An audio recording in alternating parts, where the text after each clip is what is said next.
Bismillahirrahmanirrahim. Bismillahirrahmanirrahim.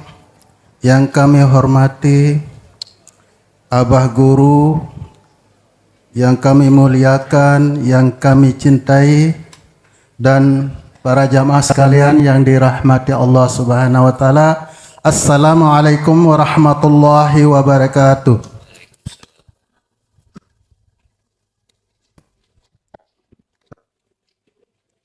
Saya perkenalkan diri saya, nama saya Haji Ruslan Hussein dari Lombok, berdomisili di Maluku Utara, Kota Madya Ternate. Oke.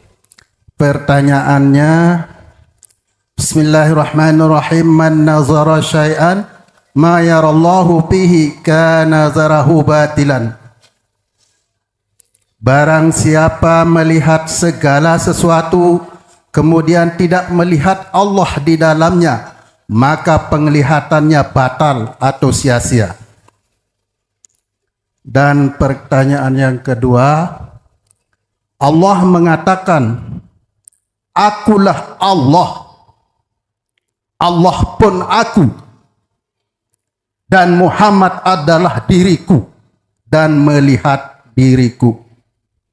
Mohon kepada Abah Guru dijelaskan secara hakikat.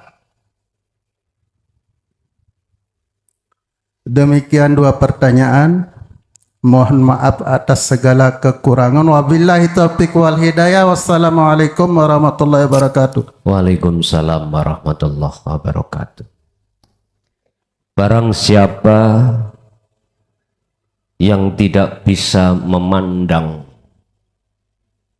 sebenarnya Allah yang ada pada seluruh makhluk, syuhudul wahda fil kasrah, maka batalah semuanya.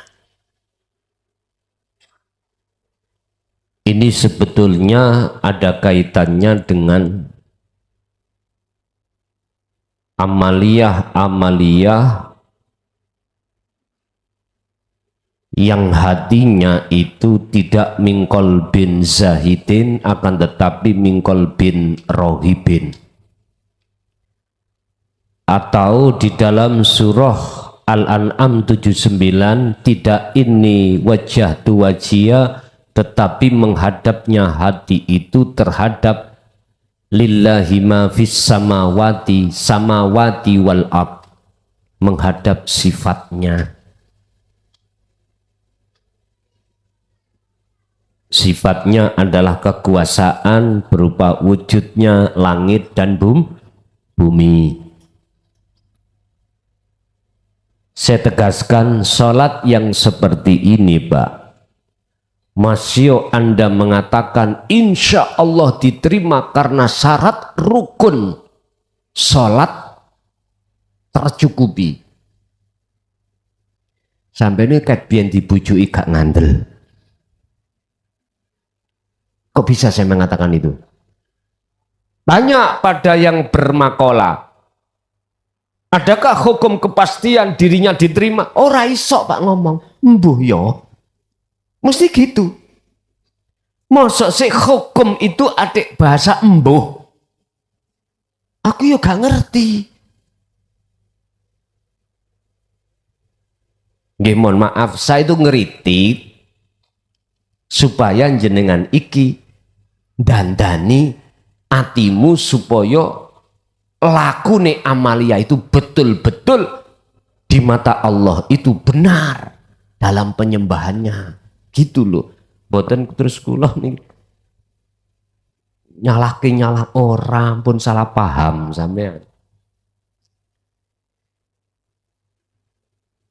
Amaliyah apapun yang terjadi pada diri kita tatkala apabila hati ini tidak bisa memandang, dikatakan tidak bisa bersaksi terhadap yang sesungguhnya Allah, maka batal Pak seluruh nilai amaliyah kita. Pun percaya gak percaya, dudu urusanku, bukan urusan saya. terserah. Lah solusinya bagaimana? Ya pandanglah yang sebenarnya, karena orang menyembah itu wajib hukumnya itu bertemu yang disembah, begitu. Yang kedua, terkait pernyataan sesungguhnya aku itu adalah Allah dan Muhammad itu sebetulnya adalah diriku sendiri. Ayo gak munting meneng ini. Ayo. Pertanyaan dugi Lombok, Maluku. Sebelum kami jawab, saya permios. Ngerti permios? Permisi terhadap dulur-dulurku yang ada di ulama syariah ya. Mohon maaf sekali lagi. Bukan maksud kami itu ngerusak aturan, enggak. Cuman ngelurus kebenaran itu bagaimana. Gini loh Pak. Lewat surah Al-Hadid ayat 3, di situ ayat 3 yang menyatakan bahwasanya huwal awwal wal akhiru wad dhahiru wal batin. Kita akan meyakini wujud Muhammad adalah wujudku secara dohir, iku manakala jenengan ini sudah detik-detik diletakkan Allah di alam ahad, wis titik. Yaitu alam ketunggalan, keesaan. Kemarin saya bahas alam musyahada itu alam kebuka ego IP Allah. Dan di dalam alam itu hanya wujud Allah bloko. Hanya Allah fakot. Lah roh nanti kemana? Mboten enten. Nama-nama ruh, nama apapun sudah tidak ada. Tinggal namaku Allah. Pun ikut tak pun. Sehingga dia itu tidak hanya wujud nyatane Allah batin aja, bahkan sampai zahir. Mengapa sih Allah itu melahirkan wujudnya batin supaya ngosir wujudnya makhluk? Maksudnya ngeten. Dohir kan sementara kita anggap makhluk, lah ngeten nggih? Oke. Itu tadi nanti kalau datangnya wahyu dan nabrak wujudnya Allah terhadap wujudnya makhluk itu makhluk ben hilang, ngoten lho. Ini bagi siapa? Bagi mereka yang sudah diproses Allah nyatakno wujud batine Allah ya iki. Wis jelas? Bah kuwi paham, bagak paham dudu urusaku. Saya ulangi ya. Mengapa Allah dohiron wa batinan? Nyatakno wujud batine Allah ke wujud dohir supaya ngurus sampean, supaya ngusir kewujudanmu sebagai makhluk. Ben gak ono wujudmu sebagai makhluk.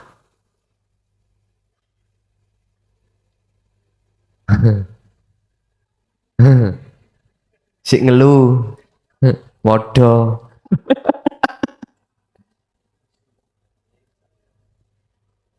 Inilah Pak, wis gak ada aku klason, wis gak ada.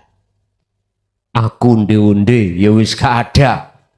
Aku nama-nama makhluk wujud enggak ada.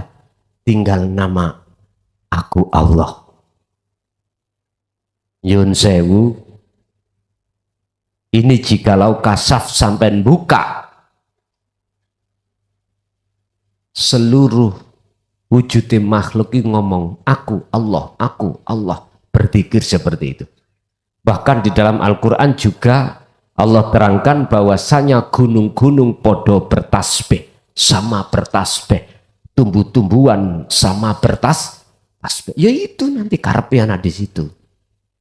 Gak gendeng ben kapok, boten Pak, gak apa-apa. gendeng sampean datang Allah iku luwih apik daripada gendeng nang bojone wong li. Wis ngoten mawon prinsipe. Jadi Muhammad nafsihi maksudnya wujud sejatiku adalah itu kalau jenengan sudah kefanaan masyiwallah baik secara batin lebih-lebih secara dohir. Lanjut. Assalamualaikum warahmatullahi wabarakatuh. Waalaikumsalam warahmatullahi wabarakatuh. Terima kasih waktunya Gus. Awaluddin ma'rifatullah. Tadi Gus sudah menerangkan banyak masalah ma'rifat kepada kita semuanya. Mudah-mudahan kita paham, kita mengerti dan kita bisa melaksanakannya. Bismillahirrahmanirrahim. Bismillahi asma'uhu, bismillahi af'aluhu, bismillahi qudratuhu. Yang ingin saya tanyakan pada Gus, saya membacakan satu hadis, ala wa inna fil jasati mudghah idza saluhal jasadu kulluhu wa idza fasadal jasadu kulluhu ala wa hiya qalbu. Sesungguhnya dalam tubuh terdapat segumpal daging, jika baik maka baik seluruhnya, seluruh tubuhnya. Jika rusak maka rusak pula seluruh tubuhnya. Dan ingat, segumpal daging itu adalah hati sanubari manusia. Yang kami tanyakan, kita manusia punya kodrat sifat baik dan sifat buruk. Sifat baik atau akhlakul hasanah dan akhlak madmumah. Saya punya satu buku yang menerangkan bahwa sifat buruk manusia itu banyak sekali. Kurang lebihnya itu ada 60 sifat buruk manusia. Di antaranya riya, ujub, sum'ah, takabur, dendam, iri dengki, tidak mau bersyukur dan lain sebagainya. Bahkan juga termasuk di dalamnya adalah sifat munafik yang dibagi menjadi 35 bagian daripada sifat munafik. Apakah kita dalam menuju makrifat kepada Allah Subhanahu wa taala, di dalam hati kita itu masih penuh dengan penyakit-penyakit rohani atau penyakit jiwa? Apakah kita tuh mungkin bisa bertemu kepada Allah Subhanahu wa taala? Karena Allah Subhanahu wa taala subhana rabbiyal azimi wa bihamdi. Itu adalah pertanyaan yang pertama. Yang kedua, Allahu khalaqa sab'a samawati wal ard. Allah menciptakan 7 langit dan 7 bumi. Saya pernah membaca suatu buku dan mendengarkan ceramah agama di televisi bahwa Sidratul Muntaha itu ada dalam dada kita manusia. Apakah hal tersebut menurut Gus itu bagaimana? Terima kasih atas penjelasannya. Akhirul kalam, wassalamualaikum warahmatullahi wabarakatuh. Assalamualaikum warahmatullahi wabarakatuh. Sebagai proses perjalanan kita sebagai manusia, siapapun kita mulai dari Nabiullah Adam sampai akhir zaman itu pasti mengalami satu masa di mana kita masa ruhaniah terpuruk. Masa di mana hati kita itu digondol kucing garong. Nggih. Masa di mana hati kita menjadi budaknya hawa nafsu yang dipenuhi oleh beberapa sifat yang tercela, dan itu wajar dan itu memang ketetapan Allah, sebab sesuai dengan nas Allah di dalam surah Al-Hijr ayat 39 dan 40. gara-gara Gusti Allah ngijini iblis untuk menyesatkan Nabi Adam dan anak putu Adam lah akhirnya kita hukum sunnatullah, ketetapan dari Allah itu terjadi. Seluruhnya anak putu Adam itu digelincirkan oleh nafsu atau iblis. Tapi jangan khawatir. Di dalam ayat yang 40 atas pernyataan iblis sendiri mengatakan illa ibadaka minhumul mukhlasin.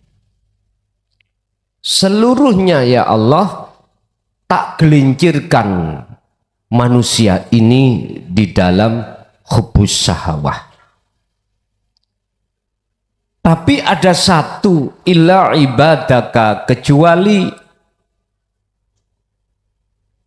beberapa hambamu yang tidak bisa aku gelincirkan ya Rob. Siapa? Minhum, iku setengah saking al-ibad al-mukhlasina, utawi wong sing den pilih. Siapa wong sing den pilih? Siapa orang yang dipilih? Kalau boleh saya katakan, saya tidak junjung tinggi dur terhadap dirimu, ndak. Karena ini nanti akan mengakibatkan kui gede rumongso. Tapi ketahuilah prosesnya memang begitu. Tapi lepasan GR mau lepasan. Az-Zumar ayat 18 Allah jawab, itulah alladzina yastami'unal qaula fayattabi'una ahsanahu. Mereka lah yang ketika mendengarkan pengajaran-pengajaran tentang dinul haq dan dia beriman dan melaksanakan apa petunjuk di dalam pengajaran itu dengan baik. Inilah Pak Bu, waktu detik-detik si hamba itu masuk di dalam surah Al-Hijr ayat 40. Disebut al-mukhlasin. Nek mukhlason itu ora ono, mukhlasin kok imang. Mukhlason mboten enten. Tapi sampean goleki ning Quran tulisan mukhlasan ono situk gindil-ndil. Golek nek situk tok. Gwindil. Ngerti gindil? Golek ono di dalam surat Maryam ayat 51. Mek situk gindil-ndil. Kulon sampak ngelu goleki ketemu mek situk gindil-ndil. Yaiku sejatine batang mula ojo nyembah batang jenengan. Ojo. Pun. Dengan proses inilah maka bagi siapapun yang sudah rohaniyahnya bertindak melakukan sesuai dengan petunjuk yastami'unal qaula fayattabi'una ahsanahu, maka di situ golongan yang dimaksud. Tapi kita semuanya pasti mengalami jadi budaknya hawa nafsu. Berarti inti jenengan semuanya itu mantan wong bejat. Ya toh? Hati kita mantan orang zalim. Mengapa tidak berani mengakui? Wong Nabi Yunus yang ngakoni kok. Ketika beliau itu hatinya medongkol dikarenakan ajarannya ditolak oleh kaumnya, medongkol keluar dari kaum itu mereka tinggalkan loh ya. Akhirnya dia dimasukkan Allah, diuntal, dimakan ikan. Akhirnya muncullah tauhid la ilaha illa anta subhanaka inni kuntu minal. Jadi beliau itu ngakoni kalau aku dolim selama ini. Berarti kealiman kita, kesugihan kita, kekayaan kita, ternyata kita akui kita adalah mantan orang bejat atau orang dolim pada Allah. Siapapun tidak akan masuk di rasa ini jikalau jenengan tidak mengetahui fungsi di dalam tauhid la ilaha illa anta. Nggak akan pernah sadar. Tapi berhubung dengan sudah masuk di dalam kancah wilayah tauhid la ilaha illa anta, maka apa yang terjadi? Menangislah Anda di mata Allah. Ternyata kami selama ini walaupun taat di dalam hukum syariah, ternyata masih kegolong dolim pada Allah. Sifat-sifat jelek tadi sebagai kotorannya hati tidak akan bisa keluar. Berhubung Anda sudah masuk dan mengamalkan, itulah proses dengan dibersihkan Allah dari penyakitnya hati. Pertanyaannya, apakah orang-orang yang di dalam hatinya masih dipenuhi penyakit ini bisa likok ketemu Allah? Tak jawab, tidak. Boten saged. Sama halnya gini, selama sandal sepatu Anda pakai dengan pakai mau masuk masjid, tetap dilarang, tidak boleh masuk masjid. Enggak boleh. Syaratnya Anda masuk masjid, sandal atau sepatu harus kau lepas, baru dipersilahkan. Artinya Allah tidak akan menemui pada satu hamba jikalau di dalam hamba itu masih mencintai selain Allah. Sampai lihat di dalam surah Ali Imran ayat 31, jikalau kau ingin menjadi kekasih Allah, syaratnya harus kau lepas cintamu pada selain Allah. Harus melepaskan itu, kalau tidak nggak bisa. Jadi wali ku gampang. Kak kudu harus sampai kudu hafal Quran, enggak. Kak kudu harus sampai isok maca Quran, enggak. Walau bahasa sampai hono coroko, doto sawolo, monggo botongo.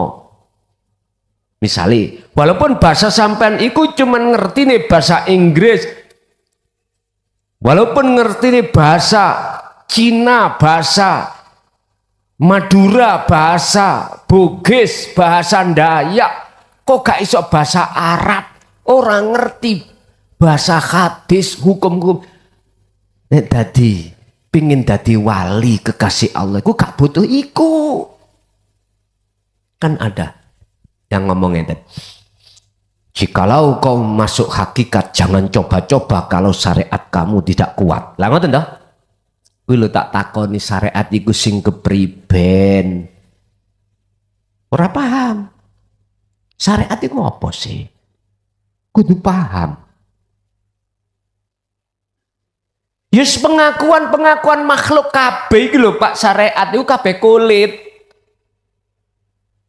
Dan itu tidak menjadikan syarat jenengan ini harus untuk sampai ke makrifat. Kan di dendening ini, ojo ngaji hakikat, nek syariatmu durung cetok gendeng awakmu.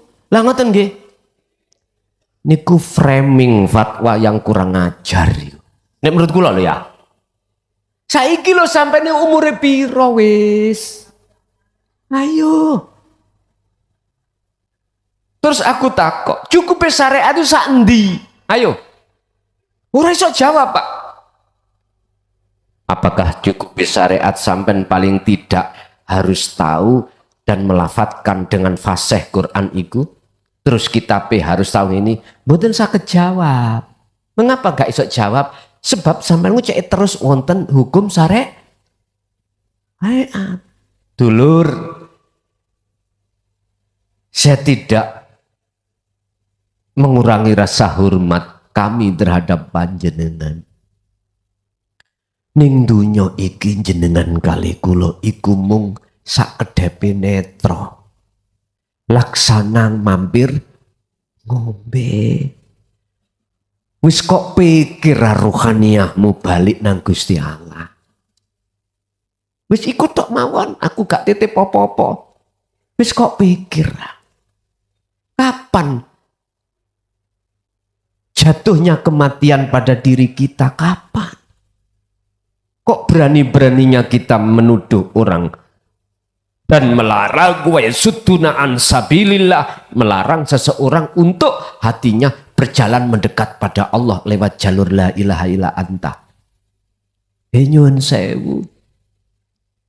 Kalau kita berpikir dengan hati, sadar Pak, kalau mikir dengan akal mboten saged.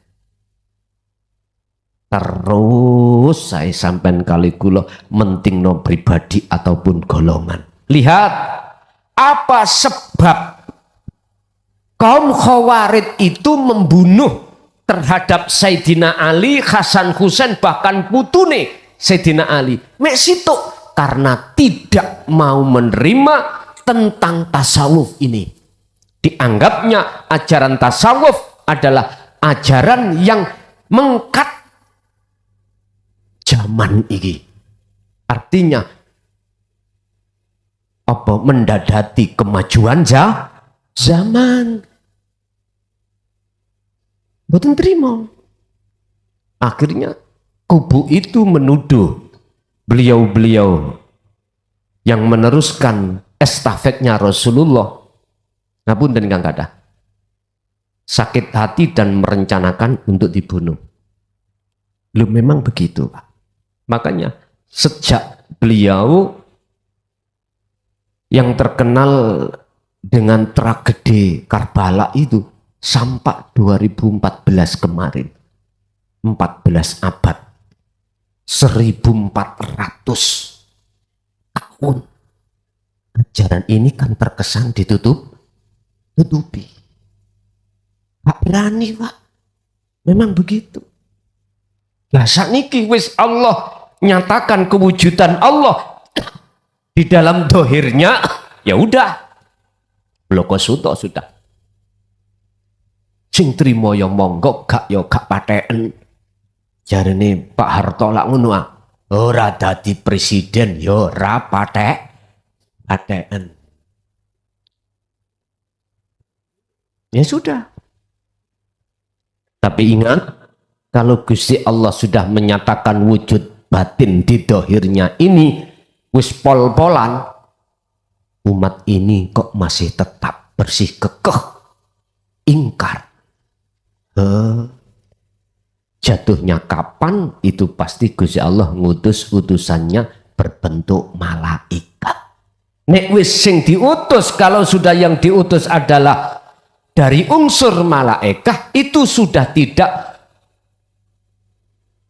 bersifatkan basyiraw wa nadhiran. Tidak bersifatkan memberi kabar baik dan peringatan. Ndak. Apa? Wa ahlaknahum, penghancuran. Ya mbuh diliwatno apa? Iso uga ya tsunami, ya iso uga ya hujan batu, ya iso uga ya hujan ditenggelamkan di bumi ki, ya toh? Kemarin kan 2019 kan sudah diingatkan kita lewat pit itu apa? Iya, lewat COVID. Terkait masalah COVID kan ada yang mengatakan, oh itu konspirasi lah, ngono dah. Lah kuwi ndelok makhluk ya Ben. Coba kalau ndelok sebenarnya siapa yang berperan? Sebab sepanjang hidup saya Pak ya, mulai tahun Yamon sampai Yamin, terjadinya, mohon maaf, nek cara penyakit kena aratan. Ya kemarin 2019, kok ya nepaki aku dari kepala desa.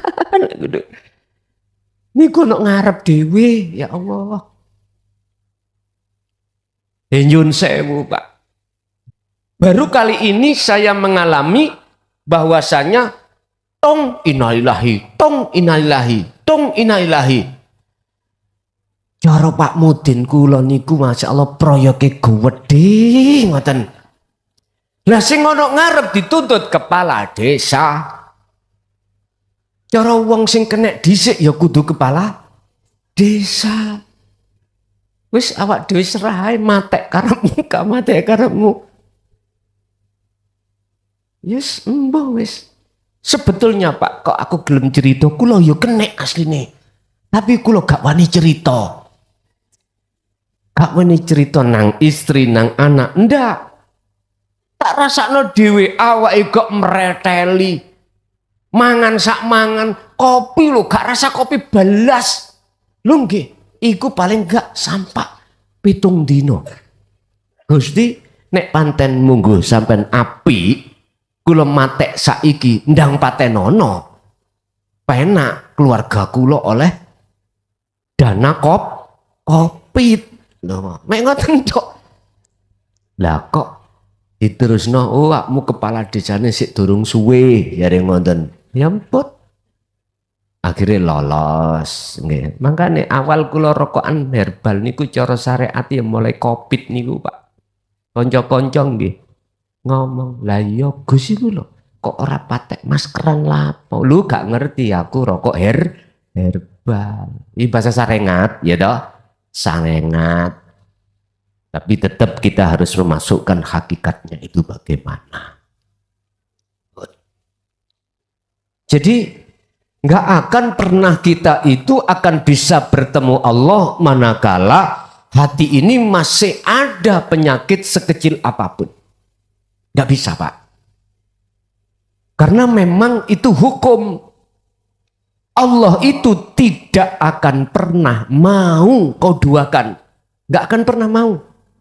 Berarti harga mati kau harus melepaskan hatimu dari kesenangan selain Allah. Kalau sudah kau lepas, yuhibbukumullah, yuhbib mongko ndadekake kekasih kum ing sira kabeh sapa Allahu Gusti Allah. Terus kesalahan-kesalahan yang dulu bagaimana? Wa yaghfir lakum dunubakum, lan Allah ampuni, hapus semuanya kesalahan sampean ngene. Halo, tahu ngerti ngene? Wong apa sing gak iso ngene? Wong sing gak duwe jempol. Paham nggih? Jangankan perkara babakan molimo gak di ngapura Allah, urusan syirik khafi pun dilepas. Padahal ingat, tidak ada dosa yang Allah mohon maaf tidak ampuni kecuali yang tidak bisa diampuni adalah syirik. Iku hanya ditebus taubatan nasuha. Carane, ya bunaya la tusrik billahi syai' inna syirka la zulmun adim. Syirik itu penyakit hati. Hanya satu jenengan iki iso inebus yang disebut sebagai taubatan nasuhan, ilmu amal istiqomah.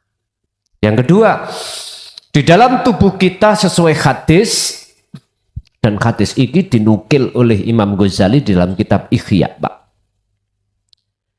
Jikalau di dalam tubuh manusia itu ada segumpal daging, manakala ini baik, baiklah semuanya, manakala ini rusak, rusaklah semuanya. Al-muradu bihi, yang dimaksud daripada daging itu adalah al-qalbu, hati. Tapi di dalam Ihya itu disarai maneh oleh Imam Ghazali, al-qalbu ar-ruh, ruh. Ya ruhaniyah sampean kali kula. Jikalau ruhaniyah sampean itu klebu masuk babakan ruhaniyah yang rusak di mata Allah, Rohaniyah yang rusak itu rohaniyah yang menduakan Allah. Ada iman selain daripada hidup sejati dalam diri itu, maka itulah yang disebut rusak. Artinya apa? Jasmania sampean iki baik ibadah murni atau tidak murni, mahdoh ataupun gairu mahdoh, di mata Allah rusak. Rusak. Bahkan di dalam keterangan kitab hikam itu, Pak, ya. Nanti saya launching syarah hikam Sodirun Mimma Hadil Miftahul Ulum Jaya Baru dengan bahasa Arab sederhana, bahasa Indonesia sederhana. Nanti tak launchingkan itu untuk nututi kitab ini. Nanti jenengan luwih gampang, tidak dengan bahasa kinayah. Itu gini. Al-a'malu suwarun qa'imatun wa arwahuha wujudu siril ikhlas fiha. Perbuatan yang tidak diterima oleh Allah itu di situ dilaksanakan seperti patung. Niki sik matan, Pak. Cara bahasane sampean ngomong patung, ya gak paham. Makanya berikut nanti kita syarah, kita jabarkan maksudnya patung iki apa. Yaitu amaliyah. Yang amaliyah itu hati, keadaan hatimu itu masih kau akui, masih kau akui. Istilah bagaikan patung yang tidak ada ruhnya. Apa ruh amaliyah iki? Biar tidak berseperti patung. Wa arwahuha wujudu siril ikhlas fiha, yaiku rahasiane ikhlas. Apa rahasiane ikhlas? Lepas diri. Makhluk nyata diri Allah, itulah ikhlas. Jenengan wis gak rumangsa yang sholat, itulah ikhlas. Justru yang dalam hati sampean iku rasa yang muncul, Allahnya yang melakukan. Itulah ikhlas. Berarti sampean gak mempunyai harapan surga pahala, ndak. Justru inilah, Pak, etika berakhlak ilahiyah inilah yang mudahnya kebukaan nur makrifat dan liqo pada Allah. Tapi dalam keterangan atas dari sebuah pertanyaan ini, keadaan hati kita itu keadaan hati yang rusak, sehingga ibadah murni dan tidak murni di mata Allah tidak bisa diterima. Jikalau itu bagus, maka baguslah semuanya. Artinya segala gerak-gerik sampean di seluruh tubuh iki berzikir. Artinya wa aslimu lahu, sudah tidak aku makhluk yang melihat, mendengar, berucap dan lain sebagainya, tapi jadinya aku Lanjut. Assalamualaikum warahmatullahi wabarakatuh. Dumateng Bapak Kyai Haji Mohlakson Rosid ingkang tansah kula takdimi, tepataken kula Darmadi saking Semarang. Badhe tanglet kangge modal kula belajar wong kula niki pemula. Kula badhe tanglet pindah nggih menika ati kalih roh niku sami napa mboten? Ati sami roh. Roh nggih. Ingkang kaping kalih hawa nafsu kali syahwat niku sami napa mboten? Ingkang kaping 3 nih akal kali pikir niku sami sami napa mboten? Akal Kalih pikir. Nyuwun pangertosane sakderenge kula nggih matur nuwun saged ugi mriki kula di andani rencang ingkang angsal berkat kula ingkang nedhi kula matur nuwun kalih rencang kian. Mengaten tanggal kula Kyai Haji Mohlakson Rosid ingkang tansah takdimi. Assalamualaikum warahmatullahi wabarakatuh. Waalaikumsalam warahmatullahi wabarakatuh. Hati dengan ruh itu sama apa ndak? Sama. Disebut hatiku prosese ruhaniyah itu adalah penjabarani sebenarnya begitu. Hawa nafsu dengan syahwat. Hawa nafsu itu pengakuan diri, manusia itu sukanya itu disebut syahwat. Jikalau sukanya manusia itu pengakuan diri, maka antara hawa nafsu dengan syahwat itu sama. Akal dengan mikir, akal itu hal-hal yang bersifatkan, mohon maaf, al-kaunu minal mukawwanat. Artinya tafakkaru fi khalqillah. Akal itu urusannya dengan sesuatu yang bersifatkan malaikat. Mikir karin delok, mikire nganggo akal apa mikire nganggo ati. Nek tafakkur mikir nganggo akal berarti sama dengan akal.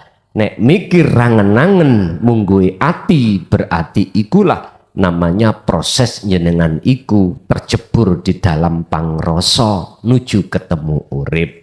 Kantun ningali fikir iku dari sudut akal apa dari sudut hati. Semuanya tiga-tiga ini sebetulnya Pak, wahuwa al-khafiyu wujudullahi ta'ala. Sebetulnya yang berperan di dalamnya itu cuman wujude Gusti. Niki nek sampun dugi ahad. Pun. Lanjut, ibu-ibu ada. Wabarakatuh. Waalaikumsalam warahmatullahi wabarakatuh. Saya mau bertanya. Saya itu sudah beat dzikir jahri dan siri.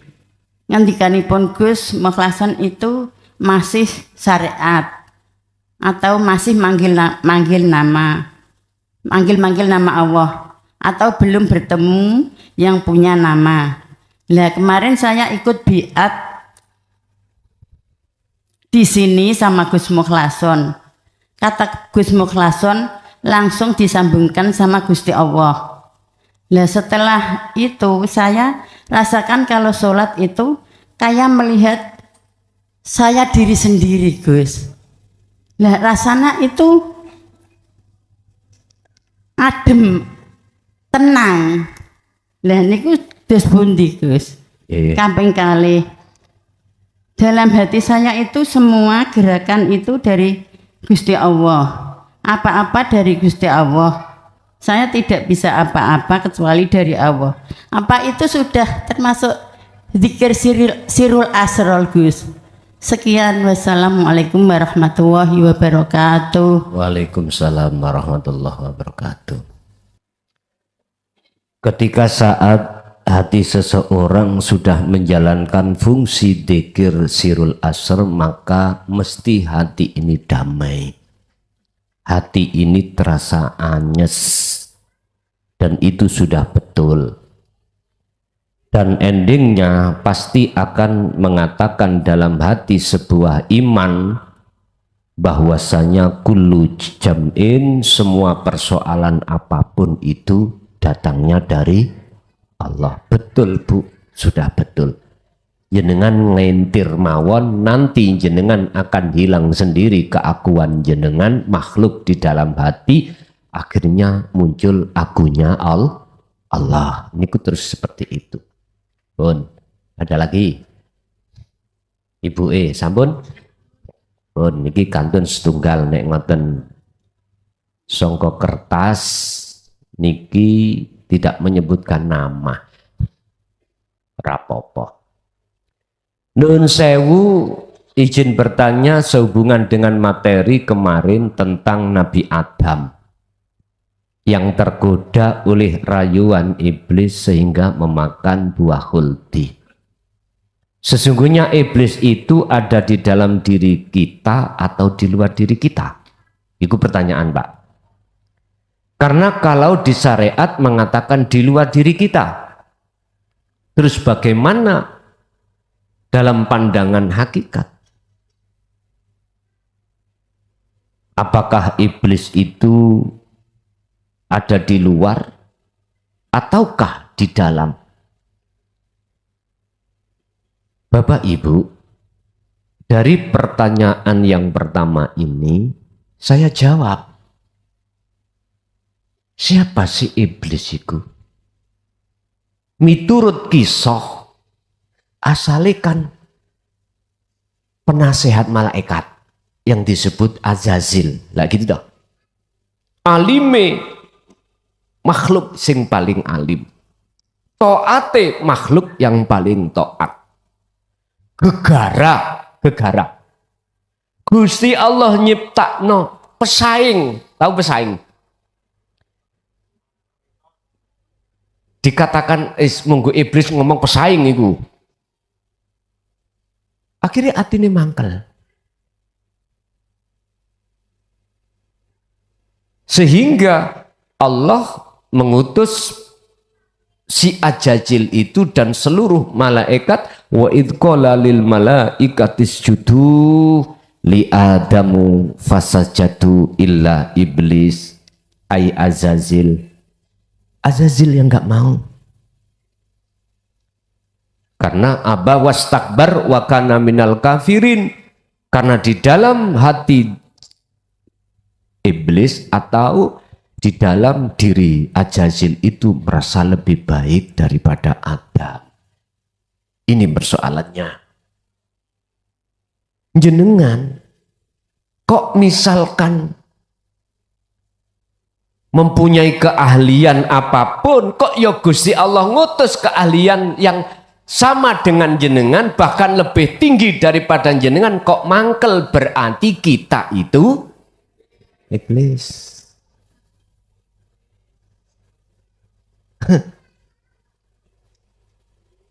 Asli niku penak Pak. Ono sing awak nggarap. Contoh, berdirilah pondok Ponpes Jaya Baru misalnya, Miftahul Ulum Jaya Baru. Kok ono pondok mana yang versinya sama, bahkan lebih bagus dari segala hal fasilitasnya. Kok aku mangkel, gak seneng, berarti kula niki gampang nggih? Jenengan nggih ngoten, umpama wis duwe bojo ayu, ketok bojo nih wong liya luwih ayu. Misale nggih. Terus sampean gak gelem ngeloni bojomu, berarti jenengan iku nah gampang. Tak tarik dari sisi hakikat adalah nafsu di dalam dirimu yang menimbulkan satu keinginan, yang keinginan itu tidak jauh dari syahwat. Syahwat itu apa? Kesenangan. Gak ingin sampean iku ada yang menyaingi, ojo sampai ono wong sing duwe bojo luwih ayu dari bojoku. Ngoten, ojo ono pondok yang lebih bagus daripada pondokku. Mesti gitu. Aku harus yang terdepan. Itulah iblis. Berarti ada di dalam diri jenengan. Hakikat. Syariate ya wujud kita ini. An-nafsu atau non-vaksin nafsu diri. Ketika diri di dalam hati adalah makhluk, berarti itu nafsu wujudnya. Lah wujud nyatane nafsu yaitu dohir iki panjenengan kali kula. Wong asale iku malaikat kok iso dadi iblis iku piye nalare? Katanya malaikat diciptakan dari cahaya, terus iblis dari api. Kok iso mari tercipta dari nur? Kok iso dadi geni ku piye? Akal sampean pikir sampak pedhot ora ketemu. Ngene lho Pak. Asale jenengan kali kula dulu kan taat nang Allah, ya ta? Mulai jenengan iku ning kandungan nukot goib sampai akil balik. Wis iki nur. Laksanane nur. Boso masuk akil balik dewasa ati sampean beda. Cintane nang sakliyane Allah. Lah disinilah yang disebut anar. Sifatin nar panas. Panas. Dan gampang mate. Sampean nggawa oncor ambek nggo sentolop. Melayu wo. Larilah di tempat yang anginnya bebes. Sing matek oncore genine apa sentolope? Nek sentolop iki Pak masih otah angine mbebes tetep cahayane metu selagi baterainya masih ada setrume.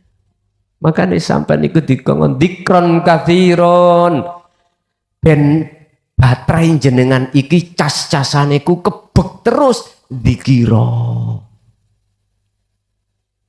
terus. Jadi cahaya makrifat iku biar gak meredup, begitulah.